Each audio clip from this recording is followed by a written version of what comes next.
Truth Social, Donald Trump confirme la mort de l'ayatollah Khamenei. Il est 22h39 sur BFM TV, on est en direct évidemment.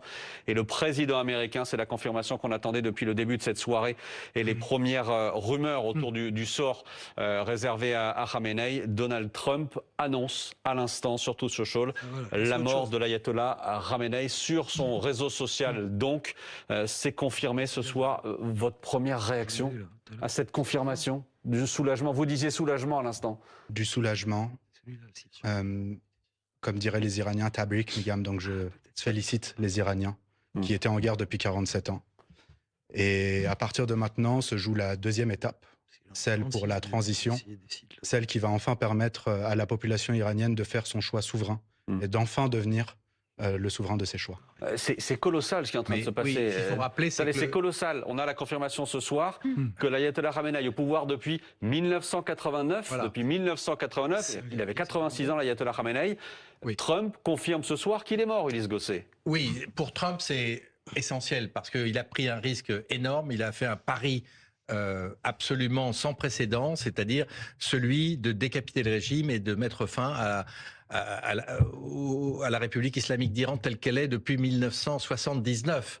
Et quant à Ali Khamenei, il a 86 ans, il a pris le pouvoir en 89, vous l'avez dit, il avait avant été président de la République islamique d'Iran, c'était le successeur du fondateur Ali Khomeini, qu'on a bien connu en France puisqu'il était réfugié en France, il était venu d'Irak, à Naples-le-Château, sous Giscard d'Estaing, le président Giscard d'Estaing, et il avait pu partir vers Téhéran et ça a déclenché la révolution islamique. Donc depuis cette date, Khomeini et les mollahs régnaient sur l'Iran et en 89, donc effectivement, ça fait plus de 35 ans que Ali Khamenei régnait sur le pays. Et le guide suprême, il faut bien se représenter, c'est-à-dire que c'était l'autorité absolue, c'est-à-dire rien ne pouvait être décidé sans son accord. Et notamment, c'est important, sur la négociation sur le nucléaire, sans l'aval du guide, rien ne pouvait se faire.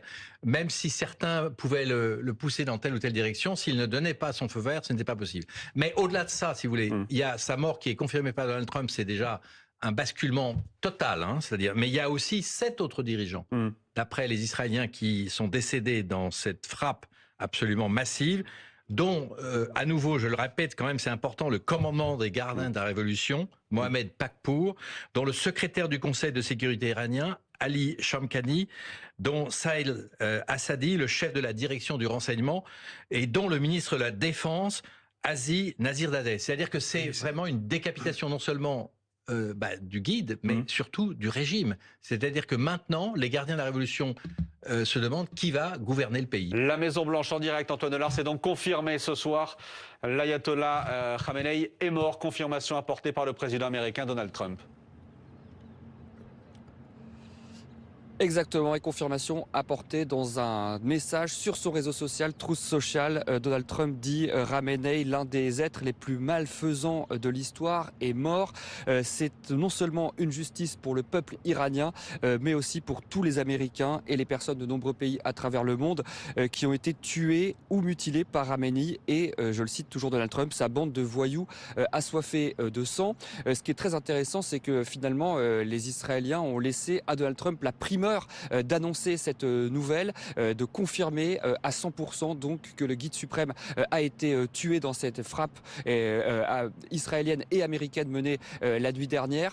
C'est quelque chose de très important pour Donald Trump d'un point de vue intérieur, d'un point de vue de politique intérieure. Vous savez que aux États-Unis, beaucoup d'Américains étaient très réticents à l'idée de voir les États-Unis s'engager dans ce conflit. Donald Trump lui-même avait promis pendant la campagne de ne plus lancer de nouvelles guerres. Ses électeurs n'avaient d'ailleurs pas voté pour lui pour qu'il soit le gendarme du monde. Mais là, la mort de Khamenei, ça change tout. Donald Trump rapporte le scalp de l'un des plus grands ennemis des États-Unis. Et au passage, il lave aussi, 47 ans plus tard, cet affront historique que les États-Unis avaient subi en 1979 avec la prise d'otage de leur ambassade. Alors, ce qui est intéressant dans ce message de Donald Trump, c'est que le président américain fait de la mort de Khamenei un exemple pour toutes les forces armées iraniennes. Il rappelle ce qu'il a dit hier soir dans ce discours enregistré et publié sur son même réseau social que ceux qui déposeront les armes auront la vie sauve, les autres seront tués. Donald Trump donc réitère cette menace aujourd'hui en disant également que les bombardements se poursuivront toute la semaine prochaine et peut-être même au-delà tant que la paix ne sera pas totale au Moyen-Orient. Donald Trump donc il semble bien déterminé à poursuivre dans le renversement du régime iranien. Vous savez qu'il ne veut pas envoyer de soldats américains au sol, mais maintenant que le régime est décapité, Donald Trump dit que c'est aux Iraniens de prendre les choses en main, de se soulever et de renverser enfin le régime des Mollahs. Je vous rappelle l'information principale de la soirée. L'ayatollah Khamenei, au pouvoir depuis 1989 en Iran, a donc été tué aujourd'hui dans des frappes israéliennes et américaines. L'information est confirmée à l'instant par Donald Trump sur ce message que vous voyez, message sur Truth Social, son réseau social. On va retrouver Siavosh Ghazi en direct de Téhéran, correspondant d'RFI et de France 24 sur place à Téhéran, avec donc Siavosh, cette information désormais confirmée, j'allais dire validée par le président américain, l'ayatollah Khamenei. Le guide suprême est mort. Oui, ici à Téhéran, les démentis se multiplient. Il y a eu tout d'abord le ministre iranien des Affaires étrangères, ensuite le porte-parole de la diplomatie iranienne qui ont démenti sur des chaînes américaines ces informations dans l'après-midi. Et puis, depuis 2 heures maintenant, d'autres responsables sont intervenus également pour dire que tout cela, cette information faisait partie d'une guerre de propagande des ennemis qui subit des pertes et des échecs importants sur le plan militaire, et donc a mis en avant cette fausse information, je cite, pour mener une guerre de propagande contre l'Iran. Ce que l'on sait, c'est que le gendre et la belle-fille de l'ayatollah Khamenei ont été tués dans les frappes de ce matin. On ne sait pas si lui-même était présent dans sa résidence lors des premières frappes israéliennes contre la résidence, le quartier de Pasteur.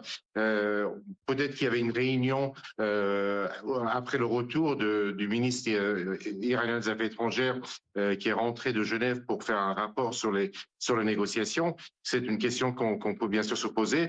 Et puis la question qu'on se pose ici également, c'est que pour l'instant, ni le président Pezeshkian ni l'ayatollah Khamenei n'ont pas apparu à la télévision. Le président Pezeshkian aurait pu, par exemple, venir à la télévision pour parler à la population, ou encore on aurait pu avoir un message même enregistré du guide suprême iranien, comme ça a été le cas ces derniers mois, où on l'a vu, où la télévision a donc diffusé des messages enregistrés à l'avance. Pour l'instant, c'est l'incertitude, mais les responsables iraniens démentent bien évidemment la mort du guide suprême iranien. Incertitude et démenti à Téhéran. Merci à vous, Siavosh Ghazi, en direct de Téhéran. Incertitude et démenti à Téhéran, mais confirmation du côté de